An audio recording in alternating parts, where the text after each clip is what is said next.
திருப்பூர் மாவட்டம் தாராபுரத்தில் நூதன முறையில் ஏமாற்றி பணத்தை பறித்துச் சென்ற கும்பலால் பெண்கள் பீதியடைந்துள்ளனர். தாராபுரத்தில் சில தெருக்களில் உலா வந்த 5 இளைஞர்கள் வீட்டு உபயோகப் பொருட்கள் விற்பனை செய்யும் கடை புதிதாக திறந்திருப்பதாகவும், கம்பெனி விளம்பரத்திற்காக வீட்டில் இருந்த சிறுவர்கள் மற்றும் பெண்களின் விவரங்கள் மற்றும் புகைப்படத்தை பெற்றுள்ளனர். விலை உயர்ந்த வீட்டு உபயோகப் பொருட்களை குறைந்த விலைக்கு தருவதாக ஆசை வார்த்தை கூறி 50 பெண்களிடம் பணம் பெற்றுச் சென்றுள்ளனர்.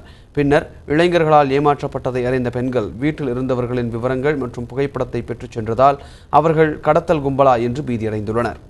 ஒரு 5-6 பேர் வந்தாங்க. வந்து இந்த மாதிரி அடுப்பு தர்றோம், பீர்வா கட்டில் எல்லாம் தர்றோம், நீங்கள் வந்து 2800 கட்டுன்னு சொன்னாங்க. நாங்கள் கட்ட மாட்டோம்னு யோசனை பண்ணிட்டு இருக்கிறக்குள்ளே அவங்க வந்து இல்லை எல்லாரும் பேசுனாங்க வேண்டான்னு போட்டு.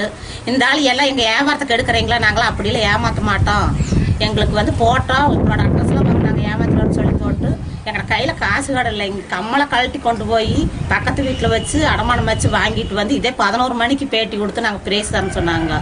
இப்படி ஏமாதி போட்டாவும் எடுத்துகிட்டு போயிட்டாங்க. 2800 வாங்கிட்டு போயிட்டாங்க.